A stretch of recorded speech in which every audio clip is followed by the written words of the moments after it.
Hey guys, I'm Dylan. Welcome back to Dancing Vinyl. Today I am joined by an Irish music making machine, a friend, and personally one of my favorite artists out there. He released music on some of the hippest labels out there, from Moan to Politics of Dancing, Microhertz, Josh Butler's Origins Records, Avotra, Heavy House Society, Do Not Sleep, Flash Mob, Jabali. And he's also just topped the charts on Beatport with his new release on the mighty Cécille. Please welcome Andrew Azara. Thank you.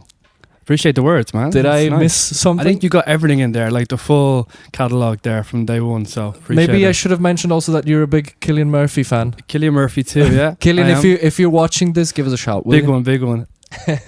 So how are you? You've I'm just good. been on holidays. You've been to Ibiza. Ibiza, yeah. I was was there it? 4 or 5 days. Just a bit of a chill session on the beach. Got a car, gone around the island. It's actually a beautiful island. If you haven't been there before, like people think of it like a party place. It is a party spot, but when you're there in the car, like exploring, it's a stunning place. So we partied once, but it was just to chill and just experience a different part of Ibiza, because I was there as a young punter. And Where did you go? many years ago. To what clubs? This time DC10 Okay. for solo grooves. We just popped the head in. We went with Bernsky and his crew. So Oh, right. got Yeah. a bit like of an invite to go up, and we just rocked up. I brought the car, so sober.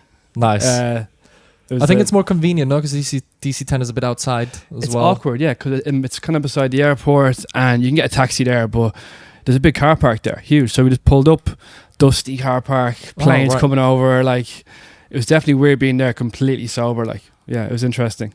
Yeah, because It's cool. taking a taxi from DC10 home is No, it's quite the challenge. Oh, definitely, yeah, I've for tried sure. as well. Especially 5 a.m. Loads of lads, fucking yeah, it can be. Did you run intense. into anyone exciting in general, like not just musicians or artists or DJs? I saw a YouTuber, Mike Thurston, his name is. He's Okay, a I'm fitness guy in DC10.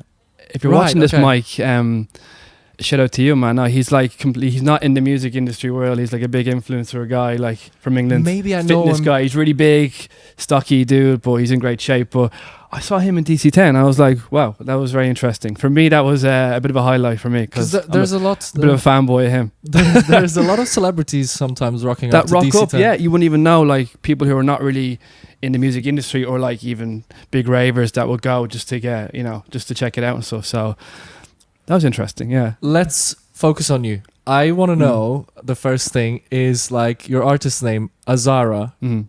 That's not your real No. surname, is it? Is it like a middle name or? It's a name I invented when I was in Australia, and I wanted to get a name that was short, sweet, and when there's a lineup, I'm at the very top of the bill. So Right, okay. a bit of a cheeky one, but it didn't actually have a deep meaning. It was just sort of on the fly. I wanted to make music away from my real name, which is Andrew Birmingham. So it was more of a conscious thing where I wanted just to break away from my real name and something that was just short and snappy and that people would remember a bit. So that was the kind of goal. No hidden meanings, but yeah. But that's very clever, dude. Like, because I never thought of like Yeah. choosing a name that will be. That's Well, I did choose a name that's like on the bottom of the Okay. lineup, probably. Yeah. But yeah, I probably should have thought about that. Yeah. Small little hacks, yeah. But yeah. Nice one. Let's back it up a bit for a second. Tell me your story. Let's begin right at the start. What's your first musical memory that you have? I actually thought about this answer because I knew you were going to ask this today, so I had a bit of a think, and it's a great question. And my like first memories of like even dance music was buying the Mixmag magazines and getting the CD on the front, because that to me was like the freshest music. Everything was so new, brand new. Playing those CDs was like sort of my introduction to dance music. But I've been listening to music and a fan of music for my whole life, like early Daft Punk, and I was into indie bands back when I was younger. But the kind of crossover when I got into electronic music was really the starting point, was the Mixmag CDs and going to Ibiza, like I think 2010 I think or 11, and just experiencing this whole landscape and clubbing culture and stuff was sort of where it began in terms of this sort of like industry and music scene. But yeah, how far would we go back? Like do like the very beginning or the kind of point No, where I think you nailed it. Yeah? Pretty. just the kind of starting point, because yeah, I feel like it's where important. you basically decided, okay, this is what I want to do. Like, I want to be a DJ. I want to be an artist. I want to produce music. I think everyone goes through the same sort of journey where they see a DJ that they love and they go, I want to do what he's doing. Eric Murillo was one of those guys back in the day. Axwell, Eric Prydz, Joris Vorn, those guys, like when I was 20 years old, were like huge inspirations, and some still are. So seeing them guys was that kind of like, yeah, I want to do what he's doing kind of Like moment. the early stuff, because Axwell and you mentioned someone Eric else. Prydz and Joris Vorn. Yeah, because they were very like EDM towards like the 2010s after, but before they were making Before like them, quite yes. housey. Ingrosso and Steve Yeah, Angelo, yeah. sort of 2009-10, when those lads were just so cool, and like the music they play was like, because electro house was really big for Yeah, years, yeah. and this was like a fresh, like it was like kind of sexy house music. It was very different than that kind of harsh electro sound, which I was a bit sick of. So that was like, okay, I want to make and produce house music for the rest of my life. So What are your main influences now, if you could name a few artists? good question. I actually wrote down a little list, and I need to have a look at the list because there's so many. It's such a hard question because every few months there's someone new, like a fresh dude or a girl that is like just making so much interesting stuff. So recently I've been liking Garrett David, is really cool, from Chicago. I think he's from there. Traumer, Sweely, Ion Mulin's brilliant. Beats is really good. Bernsky, friend of mine also. So yeah, to pick one, it's difficult. It's That's why I made like difficult, a yeah. list. I had to go through the list, like, but I really like what Sweely's doing, and like Garrett David, and he plays a live set. It's like house music, but kind of fresh take on house music. It's not kind of the same stuff that you hear on Beatport every week. So anyone that's doing something fresh, interesting, unique, I always kind of gravitate towards. And just some of those guys. There's plenty, but just those guys there. Because it also feels like everyone is doing a bit like, as a mass of everyone who's being an artist right now, it seems like everyone's going a bit into the same direction. But then, as you mentioned, like Sweely and Garrett David as well, like they have sort of like their main unique lane. So they're going like their own sort of way while everyone else is like jumping on a new trend, I feel. Yeah. Like maybe. I don't know. How do you feel about that?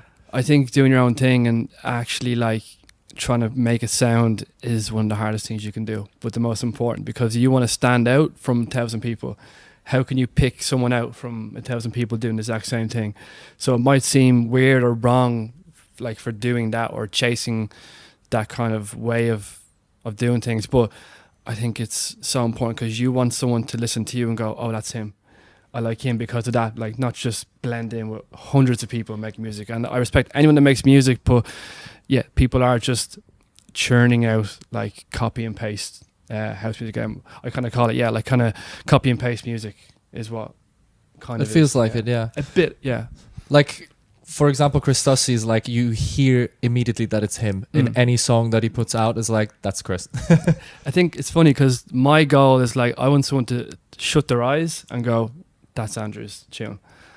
If I can achieve that, like that's difficult, but that's kind of like my little goal is like, I want people in the room to literally go, oh, that's his music. Chris Tussie, great example. Like you can be anywhere in the world and hear a tune in the back and you know it's him. So that is like what I try to do. Hopefully I'm doing a bit of that at the moment and you can recognize my work, you know? If someone asked me, like, can you describe Andrew Azara's music, what would I tell him in one phrase? Him, her, them. How long is the phrase? One phrase. Well, good question. Just like a sentence? Just like something that is less than 10 seconds. Okay. Timeless, emotional, energetic, and vibey. Genre-wise? No genre. House music. Okay. House. That's fair. And I think that's pretty accurate, actually. Yeah. I think that's, like, you put me in the spot, but yeah, I think if I had to boil it down to a few words, I mean, even on the genre thing, like, we can box things and put into little boxes, but I mean, good music is the genre. All right?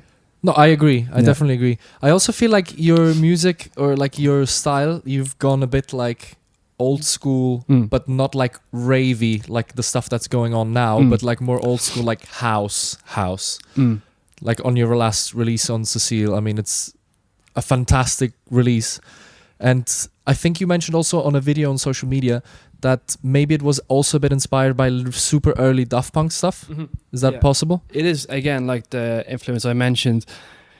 That music I still love, and maybe there's a part of me that was missing a little bit of that music, so I want to just give my own take on that.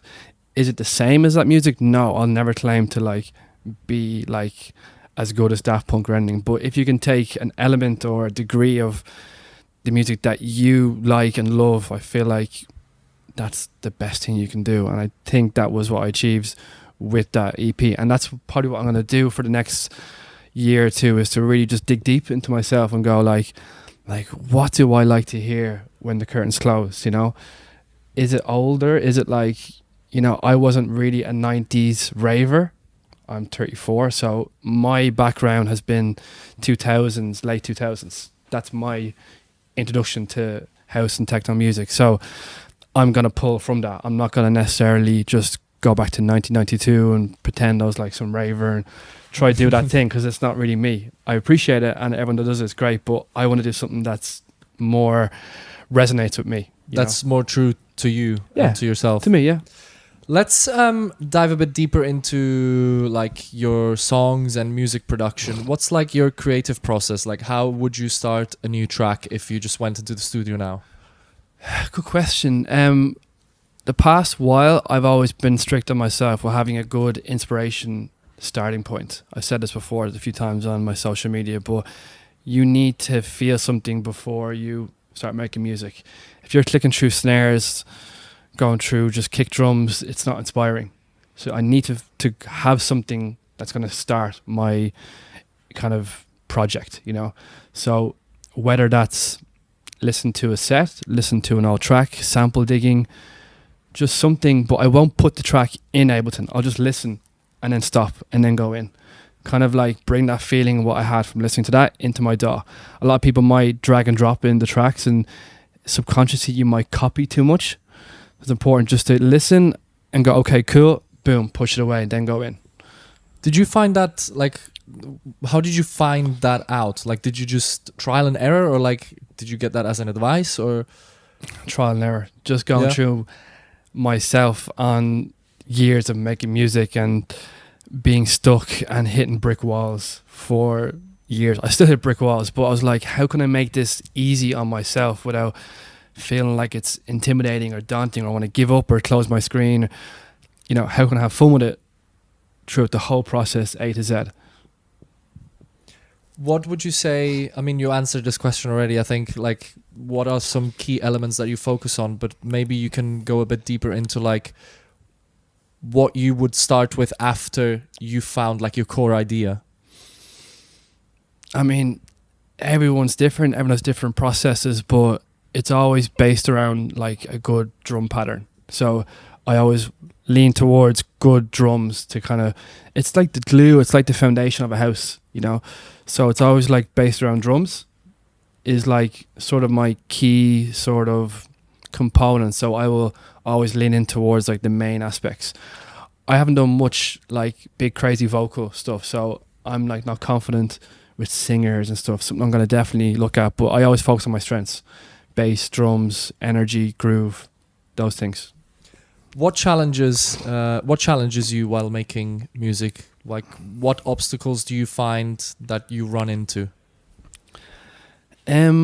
Obstacles is probably comparing too much a bit. Maybe if you get stuck and maybe you listen to other tracks and then you get a bit bogged down and maybe what you're doing isn't as good as what you're hearing, and it can kind of demotivate you a little bit. So that's a challenge where it's like you have to push through the noise that's around you. So like just, I mean, I'm not sure you hear the light doing like more like deep work, like just eliminating distractions, because it can influence you in the studio, you know, like if you feel like you said about the trends, that you have to do stuff with organs or the stuff everyone's playing, like rave stabs and stuff, if that's in your mind, it can play in your head a bit. Like, do I have to do that? Should I do that? It's like, you shouldn't do that. You should always just make music as if like you're in an empty room with a laptop without distractions.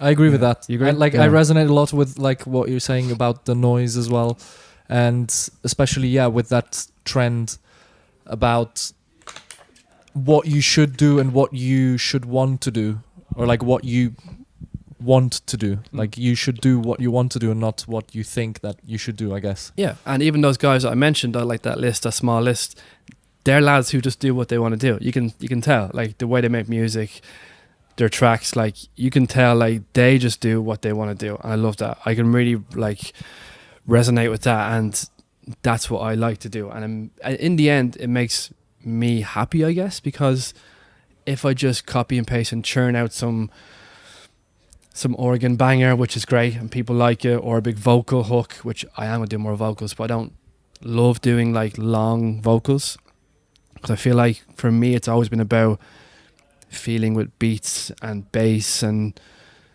like vocal chops and stuff. So I'll do that. I won't do that, or else, Tell us something about the process of music production that you love and something that you hate with a passion.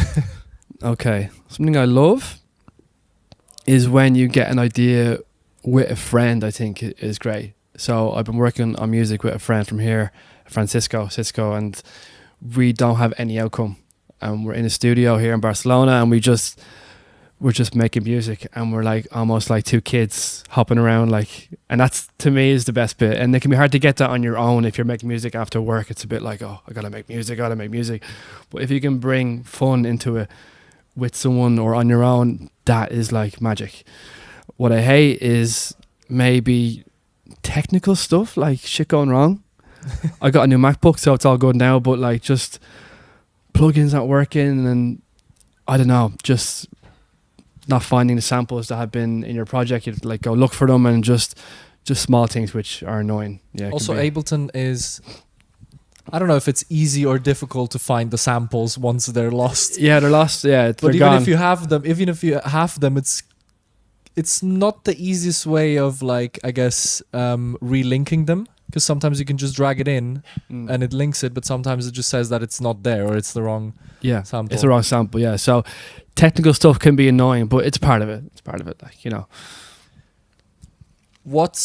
This is a bit of a weird question, because we work with a lot of software, but like, if you could name one plugin that you've been using lately, like a lot, what is that plugin? One plugin, just one? Yes. It's so basic, but Ableton saturators. Okay. A drum bus or a saturator. They're just so small, handy, quick, and they do so much. So it's like a little Swiss Army knife, those little Ableton plugins. So I mean, if it's a third party one, I love Rolling Cloud. I think I will never like stop paying for that, like those VSTs, because I mean, there's so much of them, and they just sound so cool and great. And yeah, you can get new presets and stuff, but you can really work with them a lot. So I think definitely Rolling Cloud and Ableton plugins. I think the Rolling Cloud stuff is also very accurate towards their hardware equipment, I think. No? What do you think? I agree. I have a friend who's into hardware, and he's a very like hardware junkie, and he always says it'll never be the same. He's always said that, and recently he's actually come over to the dark side, and he's like, you know what? It is the same. It is like identical, So would you say the dark side is digital or is hardware? If like the digital is kind of sound like hardware, then it's all one big happy family then, right? Because then it's not a separate. But hardware, there is a bit of a vintage feel that you can't, no, of course you cannot emulate it, because it keeps changing as well. It's like it's like matter that is alive. It's not like you can control it. Can spark, it can go wrong and stuff. But yeah, I've never been a hardware junkie, so I've never had a lot of hardware since. But I know guys who have, and they say, it sounds pretty like, it sounds pretty like like unique. Unique, yeah. Can you tell us if you have any specific technique, like music production technique, that you've been using for years now? Something that you would call like maybe even your own, like Andrew's technique? Great question. Wow. You do a lot of sampling, don't Yeah, you? I was literally thinking about sampling. So I believe sampling is like one of the most intuitive things you can do. I think you can do it really wrong or do it really right. So wrong can be like, you can just drag and drop samples in and it's a bit lazy, Put a kick drum underneath. Kick them underneath a disco sample and boom, you have a record, Yeah, So exactly. I think what fascinates me is hearing a track that is sampled, and when you hear the original sample, you're like, I would never tie that to that track, but it's sampled from that. How did he get that sound like that? It's like you're transforming audio, which is fascinating to me. Let's move on to some of your label signings. Mm-hmm. You've released on some very big labels. We mentioned them at the beginning, like Cécille, Do Not Sleep, Flash Mob. What were the biggest challenges you faced as an artist trying to get signed to these labels, and how did you overcome these challenges? Good question. I remember at the time and all during, getting this, my music signed to these labels, some of the challenges I found were at the start getting in contact with the artist or the DJ and label. I feel like when they don't know you, don't have a clue who you are, it can be difficult to start a relationship and build rapport, because I knew the music was good. I mean, cocky or confident, but I knew my music was good. I knew that once someone listened, I know they're going to like it.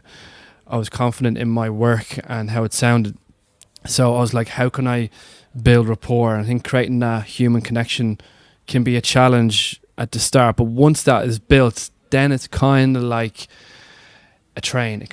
It's okay. It just kind of moves, feeling of movement. But I think definitely building rapport. And now it's so easy to send music with track stack and stuff that you don't necessarily have to build so much rapport from the beginning, where it can get in the inbox quite easily. But yeah, I think definitely getting music in people's hands. Would you say it's easier now to get music signed? Although, if as you mentioned, we have track stack now where you can just send it, but do you feel like that builds like a long-lasting relationship with a label where you can become like part of it? Yeah, as in, is it easier now than before? Yeah. In general, I think a little bit easier. It's harder in a respect that there's so much more competition and saturation. So the problem with an easier process, it's easier for people to do, which means hundreds of people are going to do it. So it creates an extra layer of a problem where, okay, maybe let's say something is difficult. Sending music to him is difficult. So if you got music in his hands, it was a challenge. So you know that not a lot of people were doing it. So it can create more attention on yourself. But let's say 100 people are sending music to the same person, it can be a challenge to stand out from those 100 people. So easier, yes, maybe creating a layer of new problems though. It can also be difficult for the label to actually go through all that music. Yeah, there's so much sifting through all this music, and it can be hard just to listen to so much. I know, like Jamie Jones, I don't know how he does it. He listens to every single demo. Yeah, I don't know how he does it. He personally listens to everything. So him doing that is quite impressive. Do you have any or can you share any tips? That's okay. I mean, it's so hot right now in this month. Cut that out. Yeah, we need. Can you later? I'll get some water on me as well because it's so hot. Can you share some tips or strategies for effectively networking with? For example, I'm an artist. I'm an aspiring artist. I want to get on one specific label. What would be my first step? Okay, so I've been always a people person, and you can't really teach that to someone. Some people are introverted, some people are extroverted, but I've been a natural in what's that called in the middle when you're a bit of both, like in a middle balanced person. Yeah. Okay. Yeah. So a balanced person. I'm in between both, so I feel like play to your strengths. So I think I always like getting to gigs and raves and events. I've always liked doing it. People don't necessarily enjoy that, but I enjoy going backstage, meeting him, meeting her, chatting away, creating a contact, going to ADE, so forth. So I think it's so important to do that, but you need to want to do it and kind of enjoy it a little bit. Because if you don't enjoy it and if you're forced to do it, it can kind of come across that you feel like it's something you have to do. It's a bit of a chore. So, I mean, I remember being at ADE about 5 years ago, and I remember the relationships I made from those like 4 days, I still talk to them people, and I still have made business opportunities with them people to this day. So from those 4 days, it can actually create such longevity in your relationships, in your business relationships. Like you said, labels, events. A lot of labels have events and so forth. Like, I'm playing an event in London in September. I can't say right yet, but it's with a label and with a guy who I really like, and I love his music, and we've built this kind of rapport, friendship now, where that rapport and friendship has created a business opportunity for me, you know, and one that's probably going to last long as well. So yeah, it's a huge part of the puzzle. I mean, as you mentioned, it's an opportunity that it presents itself. It's there, like ADE is there. It's up to you if you want to go there and take the opportunity of networking with people. Yeah, I and guess. like I said, people can see networking as a chore, and it's like something that you have to do. Just see it as a thing where this can create like opportunities for you in the future, you know? And if you're just being yourself and not looking for something so fast, and just being like, hey, just introduce yourself, say hi, and just build something small, it can be great, man. It can just create so much more like avenues for you as an artist, for sure. How do you balance gigging, music production, networking, and I mean social media as well? How would you say, like, in a percentage? Like, how much time do I allocate to each one? Well, obviously, if I'm playing, I allocate all my time to that. And if I'm playing in a different country, I try to allocate time to create content while I'm going to the show or gig. So if I'm playing in London or whatever, Ireland or Spain or somewhere, I will kind of focus my time on building music for the show, obviously, and then making content around that. And it can be challenging to know what content to make and what to do and how to do it correctly, but I just like to try and create content of my journey and what I'm doing. So I don't try to think of it like a big, huge, like, I don't know, chore where I have to like plan everything in advance, and maybe that's the wrong way, but if you can just try and incorporate it all into everything and make everything sort of work together, it doesn't feel like you have to separate too much. So for example, if I'm going to the studio, I will try and make content in the studio.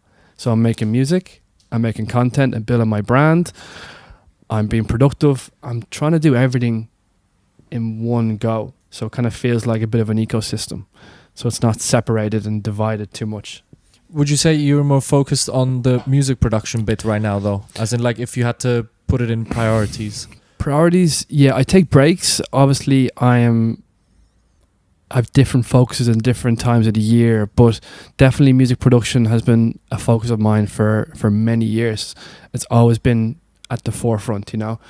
And for me, I want to do more quality shows based around my artist brand and music. You know, I could take more gigs, play in Spain a lot, but then I feel more like, is that adding to my growth and development as an artist? And if it's not, I will not lean towards that. So for me, I believe that, I still believe, maybe a bit naive, but if you can make great music, it connects with a lot of people, and build a social media around that and tell your story and really market it in the right way, I think it can definitely do well. Let's talk about gigs, because you mentioned gigging. You played all over Europe. If I'm not wrong, also you lived in Australia. Did you gig over there as well? I did. I actually went back to Australia and to play a few years later in Revolvers in Melbourne. So like I said a minute ago, I'm really focused on key gigs. I'd rather play twice a month than 10 times a month in just some random places that people don't even know who you are that is playing. So I can't say too much right now, but I have a lot of stuff in the works for after summer, which are in different continents, different countries, which I'm excited to share. So for me, it's the quality of the show. It's like, does it make sense? Is there a story behind it? Is it going to add to me? You know, like playing a Fabric a few weeks ago, I knew that was going to add to my storyline, to my brand. So you can play 10 bad ones or one great one, you know, and people see that, you know. So again, yeah, it's more consistency and quality for me, and then sort of making the quantity come after, not before. You also played in India a few months ago. So if you had to look at all the gigs you made, What's the absolute weirdest thing that you've seen out there on the dance floor? You can be explicit. We can edit it out later. My God. The weirdest thing on the dance floor. Like while you were playing, like did you get like a weird request, or did you see like, I don't know, someone standing on their hands on a dance floor? I think in general playing in India was quite strange because it's such a place I didn't expect to be booked, is India. So shout out to Linston for having me over there. But I think for me, when I was over there playing in Goa and Hyderabad and stuff and Mumbai, those dance floors were very different. I can't think of one moment where I was like, oh my God, what am I looking at here? But people were just going wild over there, throwing their hands in the air, jumping, screaming. It was very different. I heard from another friend that used to gig a lot around India that you don't really do warm-ups there. The moment the clubs open, people run in and they start dancing. Jumping, yeah. Now, it was like a different kind of crowd. Like, I mean, the best crowds for me have been in South America, in Ireland and India probably, because they just don't give a shit and they just jump around. They just want to have fun. Have fun, yeah, definitely. I think the weirdest things for me happened maybe outside of the club, like on the road in India. I was with my little brother and we were like, now we're curious. Yeah, just traveling through India, man. It's wild. It's a crazy place. It's like, it's hectic. It's busy. It's like dirty. It's great. The food's amazing. Just the moments you have along the road or traveling, I think, stand out sometimes even more than playing. Sometimes everything around it, like, you know, because we're in the club for what, like 2 hours, like, you know, show up, you get your drinks, you play, you might leave, you know. So I love that, but I think everything as a whole, to me, it's fun, you know. Yeah, there's and weird the rest and of wonderful. the other hours of the day. Yeah, there's so many hours you when know, you're just adventure time. Yeah, that's when all the weird and wonderful stuff can happen, and maybe like a laughter party or something can pop up, and that can be weird. Depends what you think of weird, but yeah. What's one song that never leaves your bag or playlist? Great question. I thought about this morning, and one in my USB is one called Hold Home from Santos. Okay. It's an 11-minute track, and I don't know what year it came out, maybe 2012, but it's, every time I play it, I enjoy it, and the crowd enjoys it, and I still listen to it. It's the most simplest track ever, and that for me never leaves the bag. What is one of your older songs that you keep playing? I have a list as well. I made a list. I need to have a look because I had a feeling you're going to ask these questions. So, yeah, an old one actually I was going to say is, it's kind of obvious maybe, but the Kid Cream remix of Shakedown. I think that's pretty old. That's 2010. Yeah, but that's a classic. Do you want older than that? More old? No, like I was wondering one of your own songs. Oh, my own songs that I still play. Older like production that you're still playing. Oh, okay. I think The Pressure that came out on Moscow. Yeah. That's, I mean, I started making music and released music in 2018, so that's one of the older ones. Yeah. That one I still play. I still play that a bit, and I also play the one on Politics of Dancing. But that's not really old though. There Comes a Time. Right. Yeah. I play that a lot because it's cool, but that's maybe not super old. Yeah. No, what was that? A year? 2 years? 3 years or 2, yeah. Okay. And which one is of your tracks? Which one is your favorite track at the moment? Has to be the one on Cécille. Has to be the which latest one. Is it? Good question, man. Jesus, it's difficult now. It's like choosing your favorite child. They're all very different because they've all been played by so much DJs. It's quite crazy. Like Dennis Cruz, Frankie, Archie, loads of different people have been playing different ones. So I'm always torn between which one do I like. I think Mardi Gras is the one I like the most out of that, and maybe The Crazy is a good one too. But those two I'm proud of. I can happily, look back at a few years and go, I actually really enjoyed making them and how they all turned out and how they were all finished. Can you tell us actually a bit about that EP? How did it come about? Like the writing of the songs, and how did you get in touch with Cécille? Yeah, so the inspiration, like we touched on at the start of the interview, was like a bit of I just wanted to make something that I felt I was missing a bit. Like, what do I like to hear in dance music, and what are people not doing? You know, what's something that I can make people can go, oh my god, mate, that sounds unique, that sounds different, you know.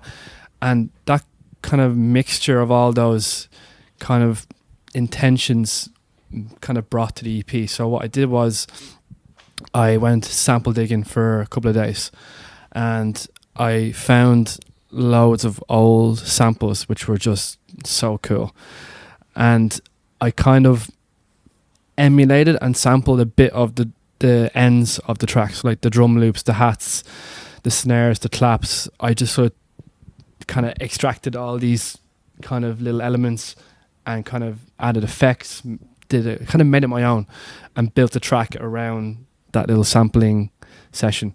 So kind of like started with sample digging, getting a feeling, inspiration from the samples, and then making them my own, and then building all the tracks around those samples. And did you always want to release on Cécille, and how did it happen now? Can you tell us a bit about your plan with these songs, basically? I definitely, even in that list, I have like old records from Cécille, which I love, like Butch and SIS and Nick Curley and stuff. And basically, I noticed in the past couple of years they restarted the label, because it was always a vintage label, like it was always an older thing back in the day, and they kind of gave it like a facelift with new artists and stuff. So I was like, wow, they're signing new talent and stuff. So that kind of pricked my ears a bit, and I knew that it resonated with me. I knew that they would like what I do. Again, kind of confidence in my own work.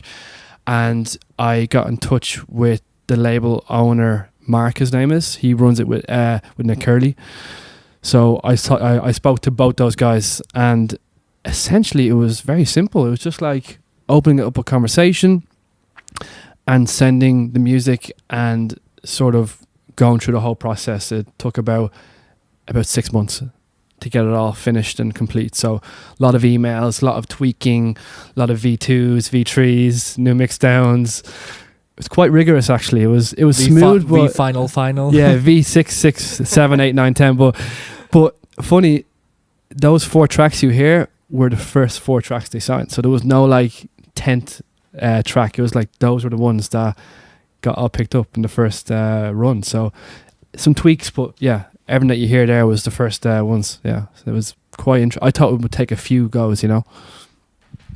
Let's talk a bit more about performing. I've never asked this question. This is the first time. Let's see how it goes. Do you have a favorite DJ move while playing? Like, what's the Andrew move? And I'll give you a list of a few like moves that I've seen out there. From me or different people? No. Just like whatever is out there in the world, like some moves. I do have a move. I took my shoulders up high. Okay. And I kind of tucked them up. And then I realized when I watch videos, I always tuck my shoulders up. And I throw my hands kind of in the middle of my body. Like I don't do the typical this. I kind of do like a rope, like a whip. Yeah, a whip. You're whipping the I'm people whipping in front something. Yeah, I'm like a whip, like 2 whips, and yeah, I mean, I was told that I kind of do that. So, and I saw that before. So I think that's my DJ move, I guess. The whipper. The whip. I've added it to the list. I can read you some others if you want. Yeah, tell me. Yeah. That. Actually, I have an idea. I'll read you some moves, and I want you to tell me which DJ it is. Okay, let's guess.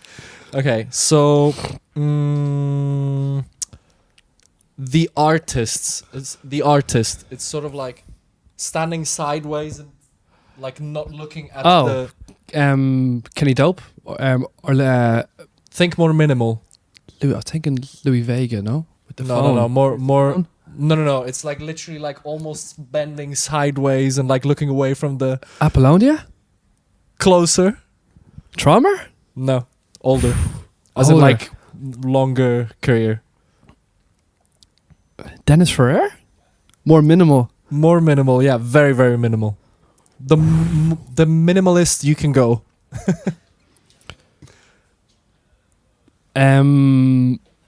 Luciano? Oh, now you're very close. Villalobos. Yes. Okay. He plays with a lot of us. We, Yeah, he we, plays we, together. we so. know the move, no? Yeah, with It's the like head. when he like starts turning around. Oh, his and, body. like, the Yeah, hand like stands dancing. there, but the Yeah, body yeah, turns. yeah. It's like, yeah, okay. Well, I don't know if I can mention this, but the orgasmatron. It's basically being naked. We mentioned this before the interview. Oh, wow. He or she's not naked, no, on stage. He's been naked in an ad for Eastern Electrics. Citroxler. Yes. Okay. Okay, let's move on. I love it. Let's talk a bit about more serious stuff. Let's talk about Artist Flow. Mhm. Can you tell us what it is? You've been running it for a while. How does it work? Yeah, so good question, man. So basically, I have been in music education space a little bit on the side, if you haven't known this, since COVID. So I started doing stuff online during COVID because we had nothing to do, and a bit of boredom set in, and that was a small inspiration there. And then basically that kind of took a bit of a sidestep, and then in the past year I sort of wanted to start like a kind of a business avenue based around music education, because I felt like there was some stuff missing. I felt like there's a lot of kind of content online on YouTube and platforms and stuff, and people just watch content, how to sound like person B or A, and then they end up feeling a bit more stuck.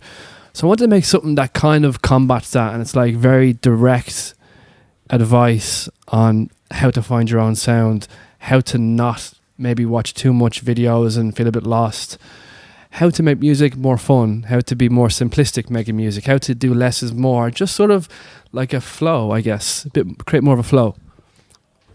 If I came to you, like, because I felt stuck with music production, how would you help me? Like, run me through it, like, what's the first step? Okay, so first I would listen to all your music, and I would listen to what you're doing. I would listen to your problems, your pain points, and I would essentially give you simple techniques on how to get over that and how to make music that you like and that you think is interesting, and finish music as well.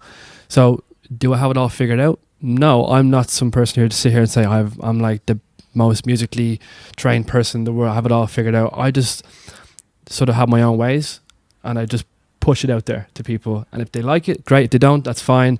If people can resonate with it and they can feel like they can get over their little humps, that's amazing. That's my only goal. What advice would you give to aspiring DJs and producers or artists? Oh man, it would just be different. Please just be different, like, because we need to have personality. We need originality. It's missing right now. I love seeing something that has personality, originality. It's unique. We need more of that. So it's so easy just to chase what he's doing, what you're doing. It's so easy just to, copy and paste what's already there. But it's too boring, So go as weird as you can. Go to your parents' record collection, and maybe you liked jazz when you were a kid. Take a bit of that. Use a bit of that in your artistic journey. Maybe you listen to rock music when you're a kid. Take a little bit of that. It might sound a bit strange, but something in there that you can take, which makes you unique and makes you. And that's how you become marketable. The guys that I like and look up to, they're marketable because you can place them on a stage and they're unique. They have their own thing, and I would say try and aim towards that, not just become a number.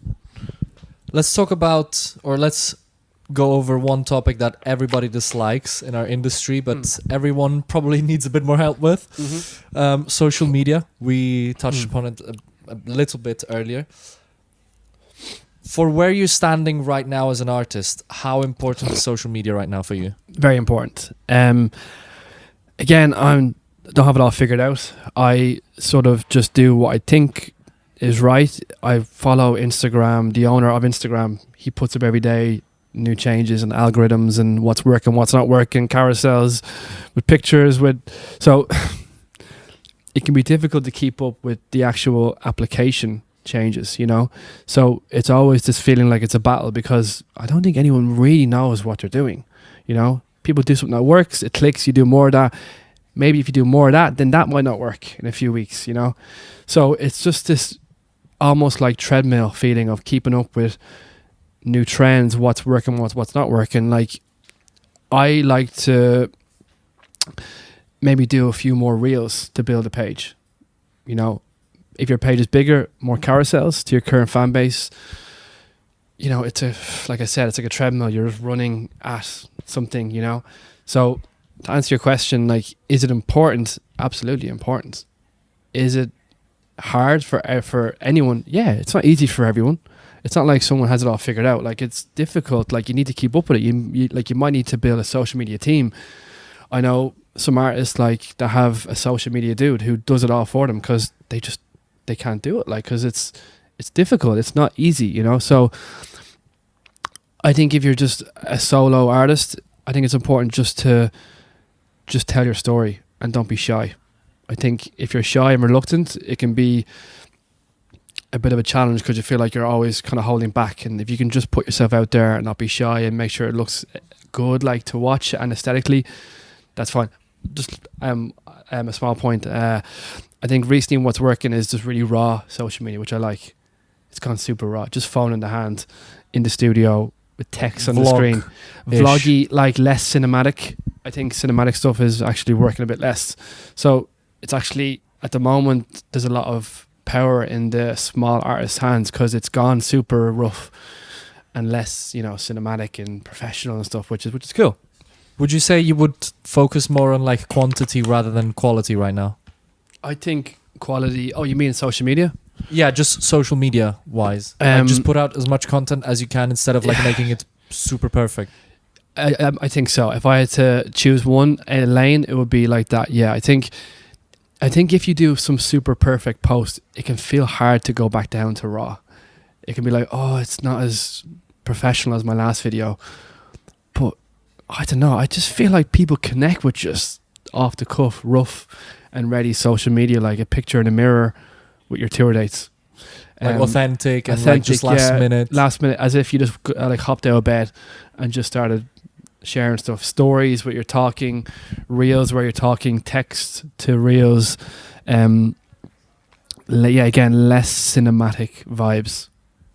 Let's talk about the industry in general. What's something that you love about the music industry, and what's something that annoys you a bit? The most thing I love is that the friends I've made, man. Like, I've made some lifelong friends getting into this, and everyone, I think, gets in for different reasons, and that wasn't a core reason, but I've made some great friends, and friends who I talk with every day. Even now, like, I've made some amazing connections, which I think is great. If you can take one thing away, you can look at, I've made some amazing friends and connections like yourself, and I think that's a beautiful thing, you know? What's something that annoys you? Annoys me is definitely politics. In what sense? I mean, politics in a sense of, I'm not going to name names or anyone, but like a lot of lineups just sort of don't take any risks. They always look the same. And they're literally, it's like as if you copy and pasted the lineup. I get it. It's a business. You need to not take risks.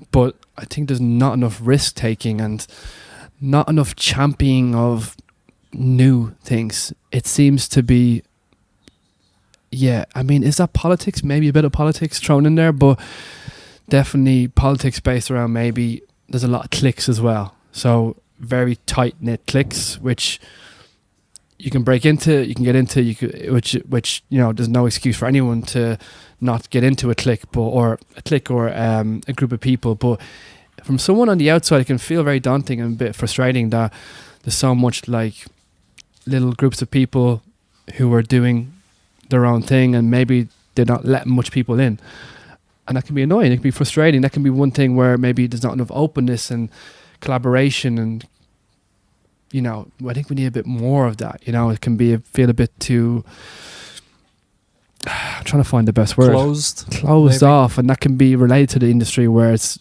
so focused on business, and let's just do what works and let's recycle that for long periods of time. What else would you love to see in the music industry?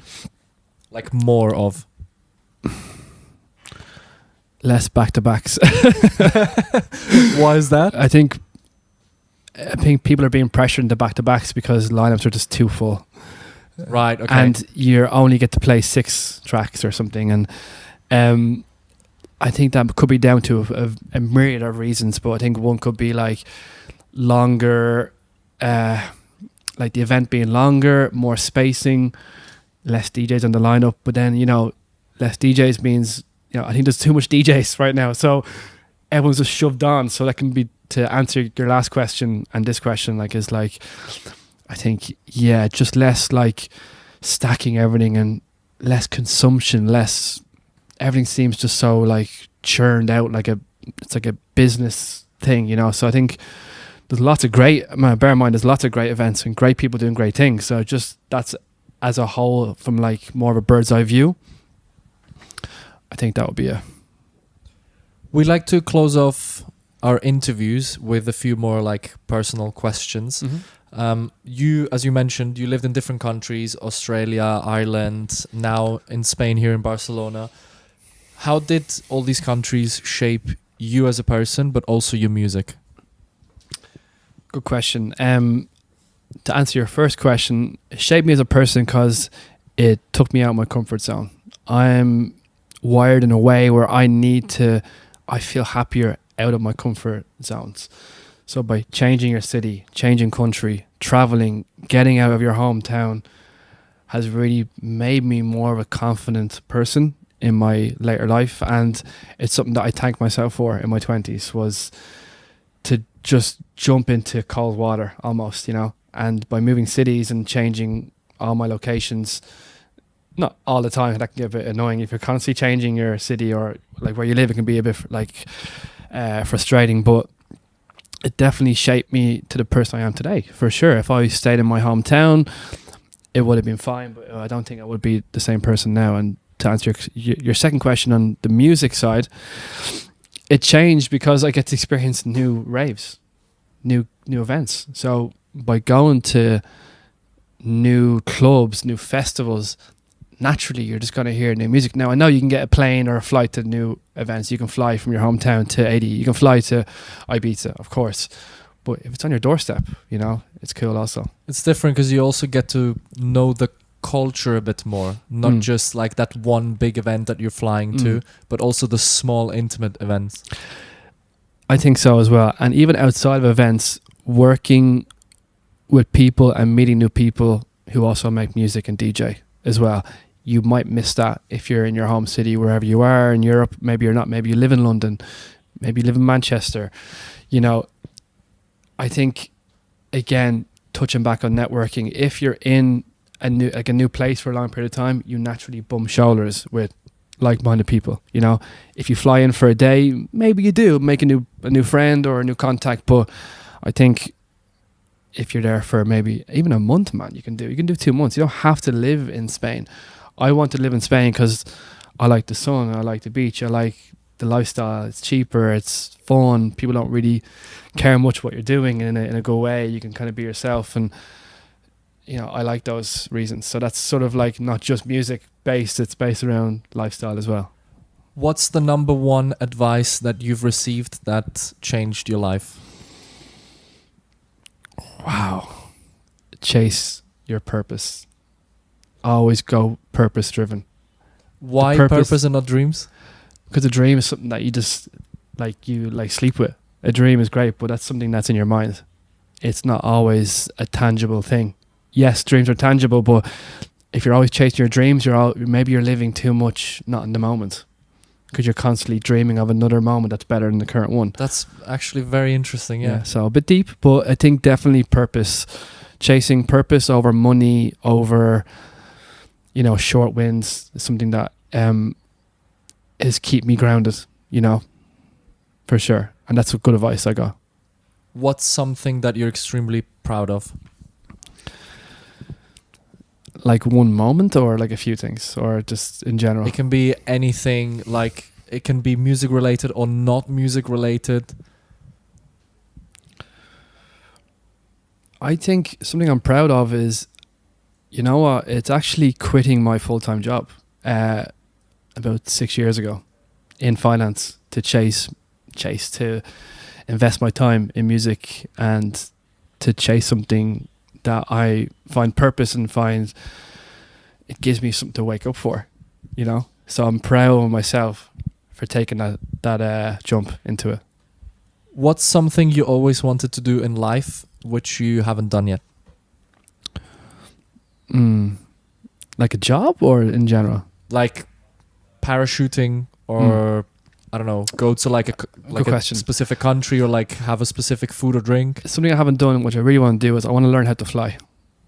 I'm kind of into aviation, a bit of a geeky aviation person, a little bit on how planes work, flying, and I really want to learn how to fly, even like a Cessna plane, just like not like a 747 or like a Boeing jet, but like I really want to learn how to fly.